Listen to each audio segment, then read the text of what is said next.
Hello, and welcome to the Social Media and Your Community webinar. Today, our goal is to address your questions about the impact of social media, your online reputation, and how your community can drive positive engagement and minimize risk for your association. Now, I'd like to introduce you to our subject matter expert, who will provide insights from her vast public relations and media experience. Joining us today is Laura Guitar, Executive Vice President at RBB Communications, and she leads their crisis communications and issue management practices. Laura, thank you so much for joining us today. Thank you so much for having me. I'm really looking forward to this discussion. Great. So before we get started, would you please take a moment to just describe your experience with reputation management and social media in general? Sure. I've worked in crisis and reputation management for a little over 20 years.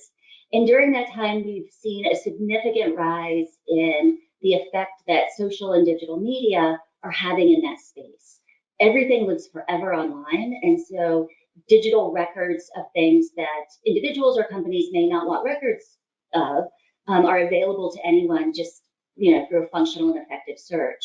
And then social media has completely changed the way we have dialogues and the way that we engage with each other. And so for crisis and reputation management, it means that information, particularly negative or false information, travels faster than ever these days.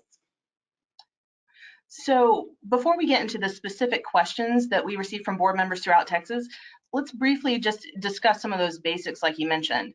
So when we're talking about social media, what should any board or a committee that runs it for their association that has an online presence, like a website or social media pages, what should they know about social media and building a positive image or brand for their community online? Right, so there are a number of considerations. The first thing is to decide whether or not social media is right for your organization. And that's going to depend on a myriad of factors, a lot of which have to do with who lives in your association. How do they tend to want to get news? How do they tend to engage? And while initially, as social media was emerging, it was a little bit of a young person's game, that's not true anymore. And a lot of the people who are adopting Facebook and some of those tools now are older. So it's important to look at the demographic you're serving and the community and understand how they want to be communicated with. The other thing to consider is the amount of time it takes to curate and really develop a social media presence that serves for positive reputation. It's not something you can just set up and walk away from. It takes attention, it takes nurturing, and it takes some rules. So it's not an easy process, but it's also a process that can be immensely rewarding.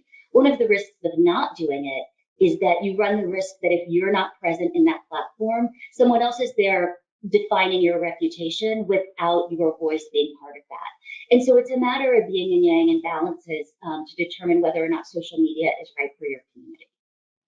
That makes so much sense.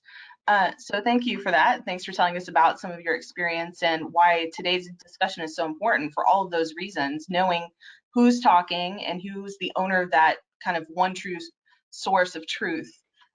So with that, let's move on to the first of our board questions that we received. So it comes from Rosalind of Mueller House Condominiums, and she wanted to know, what are the potential risks of responding to homeowners when on social media?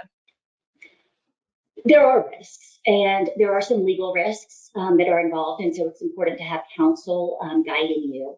But the biggest risk is that social media is not a place for one-on-one conversation.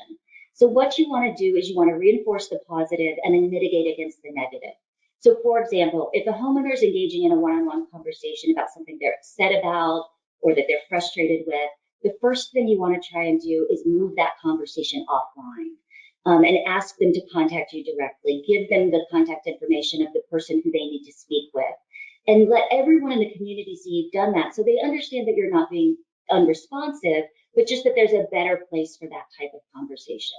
The other thing to think about, and the other pitfall, is a lot of misinformation, and in some cases disinformation, can spread.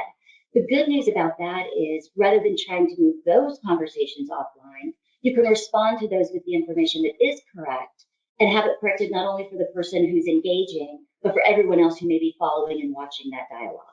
And so there are some upsides and some downsides. It's important that anything involving personal or financial information not be discussed on social media and be immediately taken offline, because it really does live forever. We tell our staff, don't say anything online or put anything in writing you wouldn't want your grandmother, our CEO, or God to see.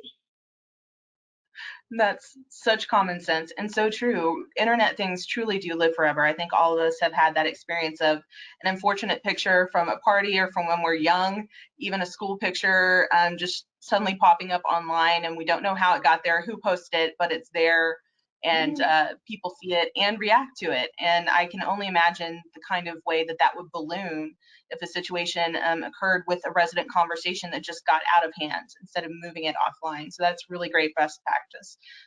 In relationship to that, our next board question was actually about the disinformation. So should a board representative respond to the false information on social media, and what best practices do you recommend? So I know you said it's a great forum to correct that, but is there a best practice to how you should do that, how you should correct that, the tone that you should use? Absolutely. So what's interesting right now about social media, and frankly about media in general, even offline, is that we're seeing the rise of disinformation and misinformation. And those are different. Misinformation is simply someone who has the facts wrong. They're not necessarily trying to do ill will. They're not necessarily trying to promulgate that. They just don't have the right data points. Disinformation, on the other hand, is an intentional effort to try and spread incorrect information in order to sully an individual or an organization's reputation. So it's important to get a sense of which is which, because the person who simply has the incorrect information is going to be much easier to deal with. It's a matter of very gently and in a way that is not ego bruising, presenting the correct information, acknowledging, look, we all get things wrong sometimes, but you just wanted to jump in and share what was right. If the misinformation is prevalent enough across a social media platform, let's say like Facebook, you may want to pin the post with the correct information to the top of the page for a few days or a few weeks until the misinformation sort of, gets out of the system and everyone is on the same page. You can always link to external sources like web pages or other fact-based sites to give people a place to go check the information on their own. Is there any way that communities can kind of get ahead of that curve and start considering now what they should be doing in the event that such a social media incident should occur? So social media is funny because people ascribe feelings to social media platforms like they do individuals. They will say, I trust this brand, or I trust this platform, I trust this page. And so what's really important is that you build that trust so that when disinformation or even misinformation comes into play and you say that's not correct, you have a track record of posting things that are accurate and that are correct and that people know they can trust and they can rely on as information that's true. And so the best thing to do now with social media, start small if you haven't started, but start building a track record of trust and accuracy. And that way, when things come down the pike that question the accuracy and question the trust, you have a bank of goodwill to build upon. I love that. I love the idea of depositing trust with your association, with your homeowners, with the membership of the association, and to start early and often. So I imagine the more that you have in that deposit, when something does come along that upsets the apple cart a little bit, that deposit of trust can kind of balance out, because we know that negative reactions travel further and faster than positive ones, correct? They do indeed. They travel much farther and faster. Sociologically, it's been shown that humans click on negative information online as much as 20 to 30% more than positive information. And it's why we see all those clickbait headlines in the news these days. It's because it's what we pay attention to. It's what we, put our cursor on and click through to. And media outlets know this, and people who are trying to do nefarious things on the internet know this. And so they play into that sort of natural human tendency that we have. A lot of times that just happens because of naivete, right? People don't realize the information that's in the document. They maybe haven't looked at it through that lens, or they've just never been told that's not something you want to share publicly. And so for that reason, it's important to educate the people who are on the platform and using the platform and to give them guidelines, to say in the community standards in the about section, please do not post anything that's proprietary here. We will take it down, and that's in your best interest. And so, giving people a sense of what to expect and what they should be doing, because social media is a two-way construct. We don't control it as the branders, as the entity, as the community. We control pieces of it, but it's also controlled by the people who are using it. And so having that education to help people understand what is appropriate, what isn't appropriate, is good to do throughout the process, because you have, people come and go to greater or lesser degrees. You can also open yourself up to legal action and liability if people are posting things, for example, on a platform that you own, but it's about a neighbor or someone that is not them. And so for that reason, it's important to have pretty diligent community management and make sure that you have enough people watching that platform who understand the rules of the game to have that information taken down and have the person who posted it just get a little reminder about what is and isn't allowed to be on that platform. Wonderful. And I can't state enough how often we see instances where people, said, well, this happened, but we went to our governing documents and it wasn't there. So I presume that you would also recommend that whatever community guidelines you post to your social platforms, that those are in some way replicated within the governing documents for the association. Would that be a fair statement? Absolutely fair statement. Yes, I think, and probably it's in the governing documents now, and so less about creating it for social and putting it back in governing documents. It's to look within the governing documents first and allow those to guide the social platforms. We have an additional question. This one was an anonymous submission from a community called Vista Ridge Estates. And this person asked, with Nextdoor and Facebook listed as unapproved channels by the board, what do you recommend communities do to reach residents when social media is not an option? So that's not the preferred communication method by the board. What should they do? So there are happily a lot of different options besides social media. And there are lots of good reasons why boards may decide that social media is just not for them, or that Facebook's just not for them. So in that case, there are all kinds of tried and true ways that we've communicated with each other long before the dawn of social media. So community newsletters are a great way to send out information. And if you send them out on a regular cadence in a regular format that's easily accessible, your residents will start to know what to look for and expect those. You can also post the old-fashioned paper pieces of information throughout the neighborhood and make sure people are getting them that way. Call trees, robocalls, all those sorts of methods are also great ways. And then finally, you can still be online, but do it in the form of a website or a microsite, which is far more controlled in terms of that two-way dialogue and that two-way conversation, so that it's a place for people to go, and so they know that the information is there, but it's not quite as open as allowing for all of the dialogue that comes with social media. So if there's a community website, having a space on that site for recent news or, the latest updates, or even if you don't have a full website, creating what's called a microsite, which is just a smaller version of a website, isn't very expensive and can easily be maintained without having a whole lot of technical knowledge and expertise. And so that's another good way to have the information accessible to people without having to dive into the deep end of the social media pool. Another frequently asked question, so this came in from multiple board members across Texas, is just seems general, but I think what people are looking here is more like an anecdotal or some direction on how to respond. So the question is, what are the best practices for boards to engage with their community in a Facebook group? So do you recommend that they just be kind of like lifestyle type posts, or do you encourage postings of like notifications of board meetings, or should it be more specific than that, like engaging conversations about the community? I think it depends, which I know isn't a particularly helpful answer, but it depends a great deal on the expectations of the homeowners and the community members. It depends on the appetite of the board, because you've got to kind of decide your best move in terms of your resources. In some ways, social media can save an extraordinary amount of time having to have the same conversation over and over and over again every time you bump into someone at the community center, or every time you're in the grocery store and you see someone and they have questions. It's a great way to get information out en masse very quickly, but you kind of have to pick your threshold, because if you're going to do social media and if you think this is a great way for us to engage, you need a moderator. Even if you decide this is just a lifestyle play for us and we're just going to push out all positive news about our community, you're going to get some negative posts. And yes, you can go through and delete them, but that's generally not considered best practice. So you're going to need somebody, and probably a couple of somebodies, with a little bit of community monitoring experience, or frankly, just common sense and kindness, who can jump in and redirect those conversations as it happens. And then there is some liability. So it never hurts to have legal counsel weigh in about what constitutes liability, what the board might need in terms of additional business insurance, organizational insurance, operational insurance. And then the other piece of this is you can control who steps into your social media world.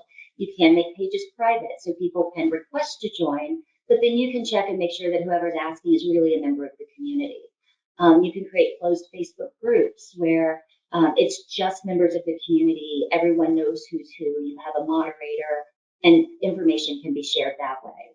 So it really depends a little bit on the appetite that you have and how much control you want to have within those environments. And I would say on the continuum, if you're someone who wants a lot of control over that dialogue, and you don't really want the back and forth in that way, then I'd say go with the website or go with the newsletter.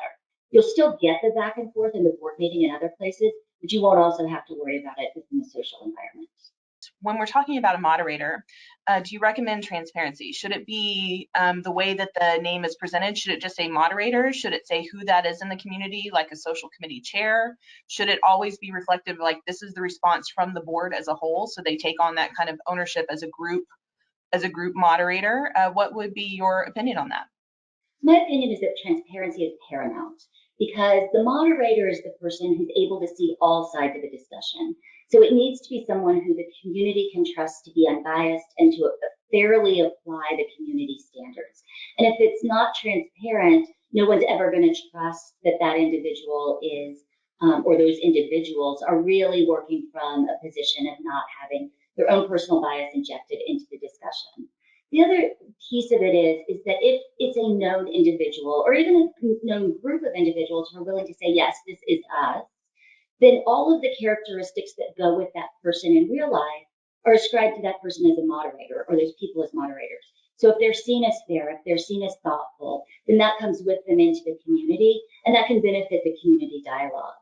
In most cases, moderators don't jump in a whole big bunch. Their job is to make sure that the community standards are enforced, but whether that's the channel like the platform like Facebook, or whether it's the standards that we've defined for ourselves as a community. It's usually a hybrid of both. We have a lot of organizations that say, yes, we're going to ascribe to Facebook, for example, terms and conditions, but we're going to put some more of our own expectations in that. And that's certainly fine. So the moderator is really there to enforce that first and foremost, and then to move anything that gets particularly heated or starts to take things into a really negative place, provide the solution for that to be taken offline and that discussion to continue in a different forum. It's not to say that conversation shouldn't be had, and that's one of the great things about social media is that you can uncover concerns, questions, areas of interest really early before they fester and before they become big community-wide points of contention. And so having a capable moderator or moderators, because most people are doing this on a volunteer basis, so having a few folks is not a bad idea, but having people who are recognized as being fair and impartial and representing everyone's interests. So whether they sit on the board or they're, sit within the community matters less than who they are and what they're known for. And there are some organizations that have social platforms that say, we want nothing but positive here. That's, we set this up, we're taking the time to manage it. So we get that you may have gripes, we may get that you have concerns, take those to a different place. Here's a phone number, here's where to take those. This isn't it. And I would say that's fine. You're probably not going to have participation to the greatest degree in that environment, but that is a way people go. And it also doesn't mean people are going to adhere to it, but it does give you a little bit more flexibility in moving those negative conversations out of the way, faster and earlier. So it is an option. It may be a way to start to get some comfort level and then move into opening it up a little bit to more back and forth dialogue. So that's another way to get at it. Of course. The second thing I wanted to ask you was when we're talking about moving to a private Facebook group or a private group on your website and verifying people live in the community. I'm not sure quite how I want to phrase this, but I think that can be in a way intimidating for people that are renters in a community. A lot of HOA communications, especially official communications, go direct to owners and may not always catch all the renters in a community. And some of these communities have quite a high population of renters who are very active in their community, even though they don't have a voting right in the membership. So is there a recommended way to kind of do that extra bit of reach out to the renters in a community? Sure, absolutely. I mean, the nice thing about Facebook pages is you can set them up any way you want. So you can set up a private group within Facebook that is for owners only, and then have something that's more outward facing, that's for everyone, including renters. You could create two different groups, owners and renters.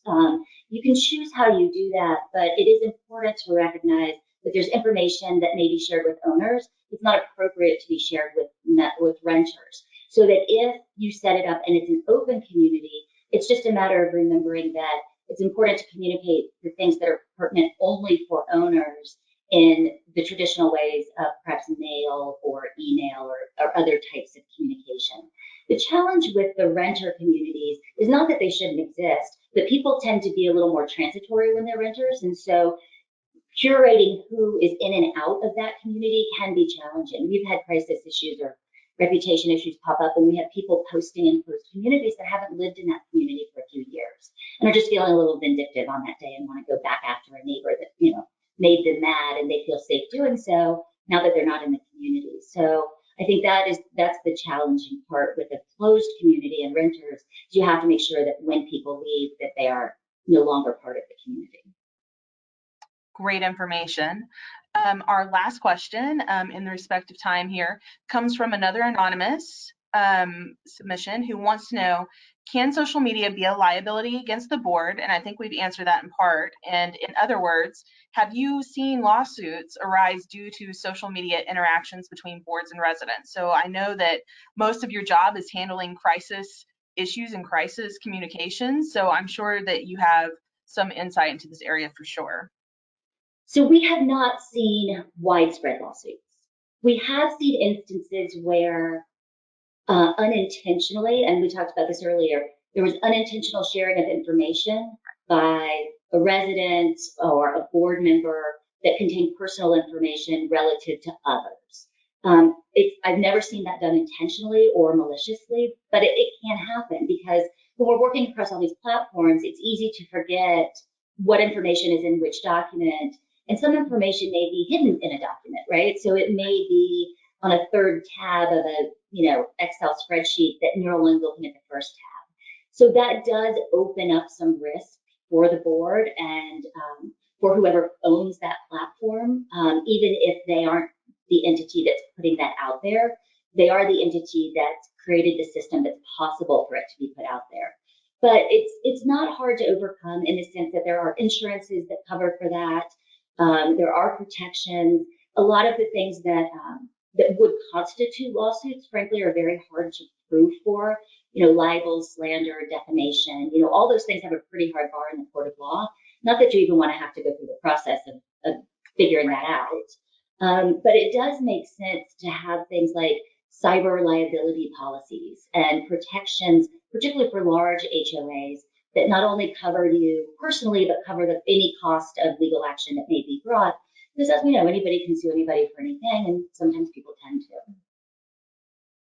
Yeah, it's unfortunate that that's somewhat out in society now, but I'm glad that there are protections, and I'm glad that you mentioned those cyber policies. I know that First Service Residential works with several preferred brokers that do offer that policy, specifically for those online incidents and for those incidents where uncontrolled release of information happens, for instance. So great mention there, and thank you for all of these insights.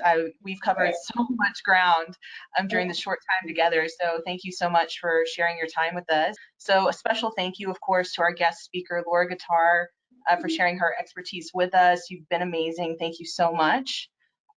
Please continue, board members, to lean on us for additional insight and resources.